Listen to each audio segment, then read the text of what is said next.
So I finally got the HK VP9 customized, and I'm going to tell you exactly what I think about it, whether or not it's worth it, and what I don't like about the VP9, what I do like, and what I plan on doing in the future, as well as a bunch of promo codes for where I got this and all those other goodies. But before we do that, we got to test something out.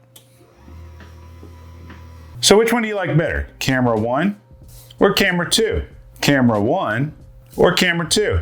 Let me know down in the comments section. All right, so I purchased this HK VP9 back in 2018, about summer 2018. It was just kind of a little side project that I picked up. I never really was in a rush to get it customized. I just wanted to see what it was all about. I had heard good and bad things about the VP9s. People that love them tend to really love them, and then people that don't like them just tend to just not like them. It's a kind of a polarizing gun, a lot like Glocks are. And those are the kind of guns that I tend to gravitate towards, are the love it or hate it guns. If you were here when I first got this, let me know down in the comments section. I'd love to see who was here, a year and a half ago. The original build, I kind of called it the peanut butter and jealous build because the slide was flat dark earth.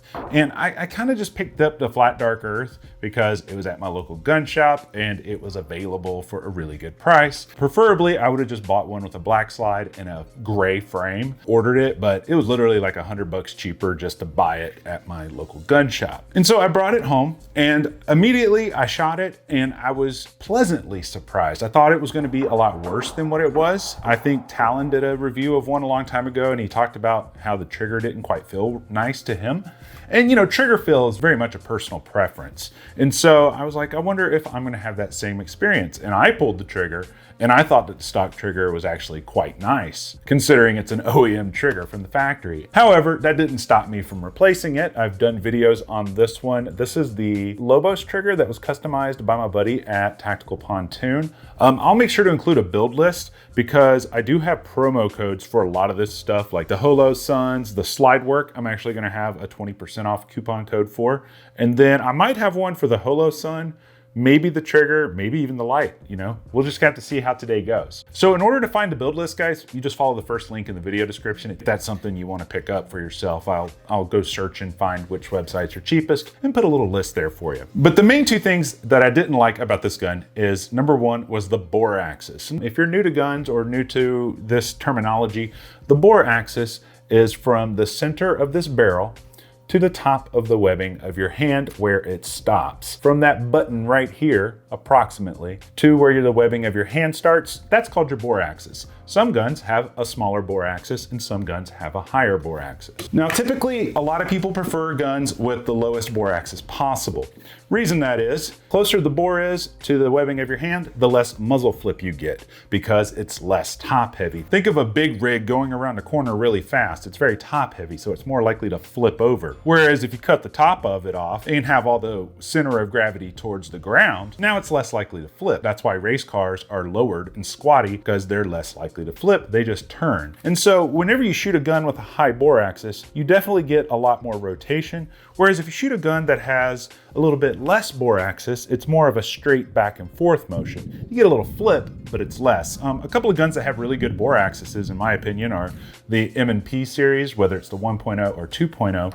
You can definitely see a difference here with the bore axis. My hand almost gets all the way to the bottom of the slide. CZ is the same way. You can get almost to the center of the bore. The Glock is almost the lowest bore axis despite the looks, because once you get your webbing under there, your bore axis is literally millimeters above the top of your hand. And that's why they're, decent shooting guns. So the first time I took this one out, this is chambered in 9mm, and I know a lot of people are like, oh, you don't need a compensator for 9mm. No, you don't need a compensator for anything that's a handgun caliber, but it's nice to have if you can reduce recoil and muzzle flip. You get faster follow-up shots and you get to track your sights faster. Now, the second thing that really bothered me, aside from the muzzle flip, was the grip texture on the gun. Typically, I get my gun stippled, almost always. If the texture on the gun from the factory isn't good, I just send it off, have it stippled, and then I get it back. But this time, I decided to throw handle-it grips on here. I actually got a bunch of these things sent to me in the mail. They're basically just like Talon grips, except they do it in a lot of different colors. Like they got flat dark earth, I believe. They got black and gray. They got red. I mean, they got some crazy colors on them.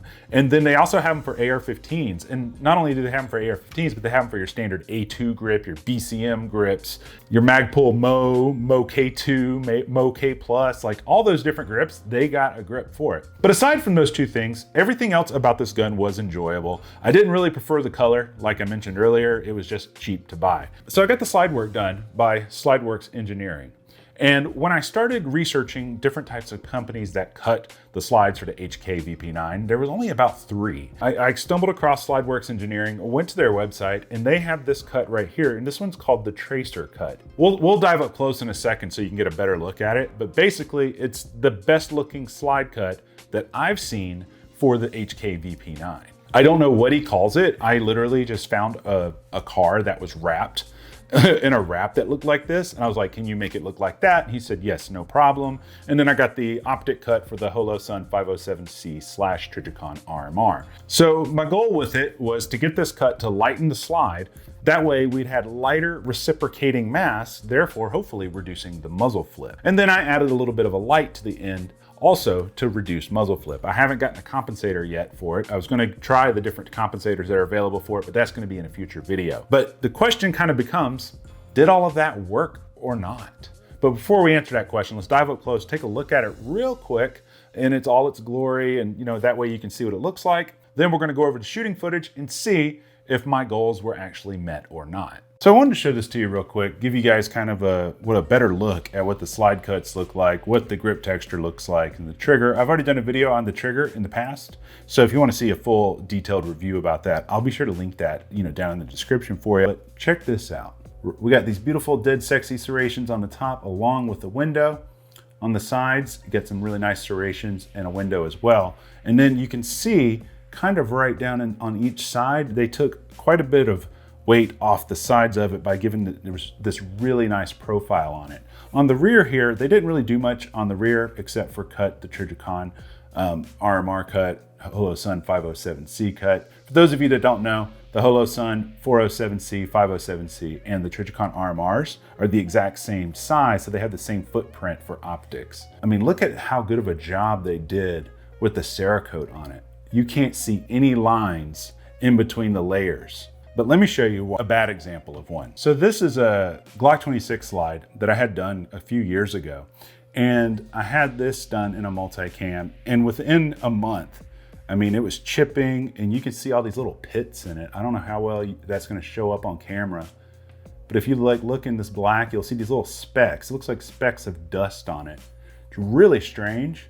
There we go, you can really see it right there on the black part. That was like that when I got it. And then it just started wearing out really quickly. So, doing a good job on multicam is kind of a tough gig. When I originally got this gun, I bought this holster from Tier 1 Concealed, and I love their holsters. I have a holster for almost every setup from them because I like them that much. They have these removable mag things right here, but what I love about them is they're super concealable.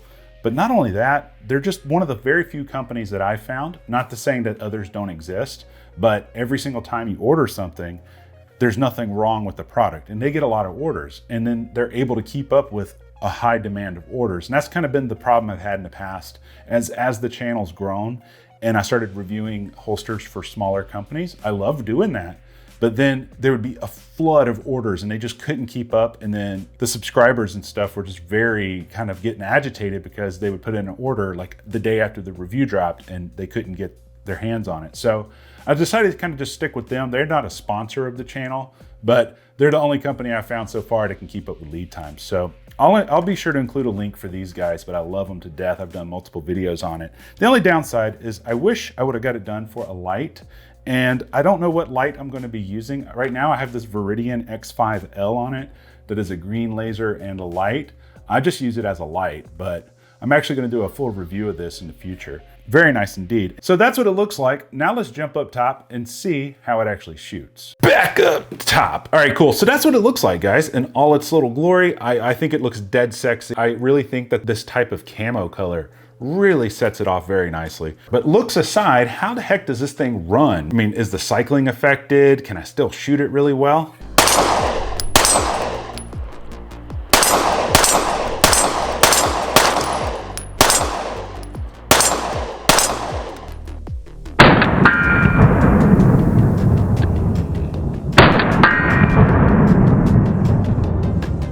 So when I first took it out, I felt like it may have been a little bit more snappy. I was like, wait a second, this doesn't make a whole lot of sense. I mean, it does, because when you lighten a slide, the slide technically moves a little bit faster, at least when it comes back. That's why typically when people lighten their slides, they add a compensator that slows the slide down. And then they have to add a reduced powered spring, because now that the slide's moving slower, it's not moving with as much force, and that way they don't get a lot of jams. But in this case, it wasn't that. It turned out when I went out to the range, I put these grips on here and I forgot to reinstall the magwell. This magwell actually does a phenomenal job at managing recoil, because you get your pinky on there and it just keeps it from flipping up. And so once I reinstalled the magwell, went out to the range, it definitely did improve it.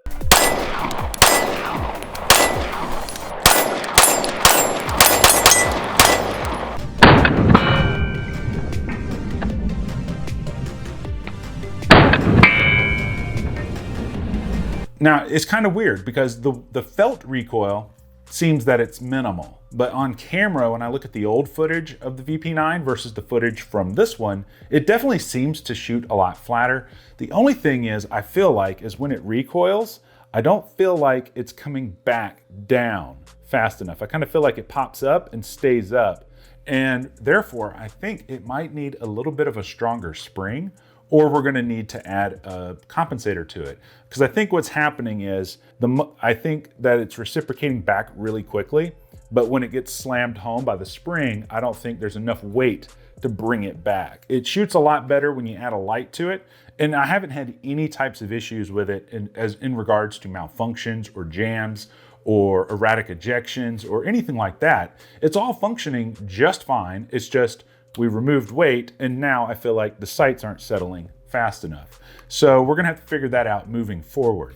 But the good news is these slide cuts are actually really affordable, and I have a 20% off promo code for you. So as an example, on their website right now, you can go look at it. If you get a single color Cerakote, the slide cut is $200, right? If you get like the multicam that I have, or whatever they have, I don't know what this color is called. If you get it, just tell them that you want the color that I got. It adds $40 for multicam. Then if you get an optic cut, it adds another $60 to it. So if you get single color Cerakote and you want it with a red dot, it's $260. Then if you get something crazy like the multicam, it comes out to $300, but I have a 20% off promo code you can use. So if you get the multicam with the red dot, it takes it back down to $240. So that's a really affordable slide cut, I think. And they're one of the very few companies that actually do VP9s. They have other cuts for the VP9 as well. This was just my favorite one. The other cool thing about SlideWorks Engineering is they do MMP slides, they do CZ slides, Glock slides, SIG slides, and then they also have blank slides. So you can buy a blank slide from them, have it done, but that's usually only for Glock, and I think they have it for the SIG P365, and that's it. So they don't have blank slides for everything. So in regards to the way that it looks, the way the cleanliness of the cuts, there's no machine marks on it, and because the Cerakote job is so good, I'm gonna give this about a 9 out of 10. So knowing what I know now, would I do this all over again? Yeah, I definitely would do it all over again, because, you know, every gun is different. I can't expect every gun to behave like a Glock 19. Although I like to try to expect guns to behave like that. It just isn't realistic for me to expect that. And so the HK VP9 is just one of those guns that you either love it or hate it. It shoots a little bit differently than any of these guns that I mentioned right here. All these guns shoot a lot flatter from the factory, so when you customize them, they're gonna shoot a lot flatter in general.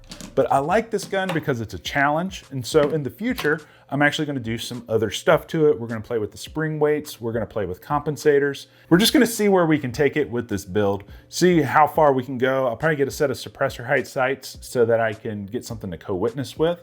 But let me know what your thoughts are down in the comments section below. Do you like the HK VP9? If you do or don't, I'd love to hear your feedback. And if you do like the VP9, do you actually like this slide cut that I got done to it? But anyways, if you want to watch some other cool videos that I did, I just did a video on my top 5 handguns from 2019. I'll put a little link right up here or right up here, and you can go binge on that. But let me know your thoughts and your comments. But until next time, guys, I love you, and you guys stay sexy.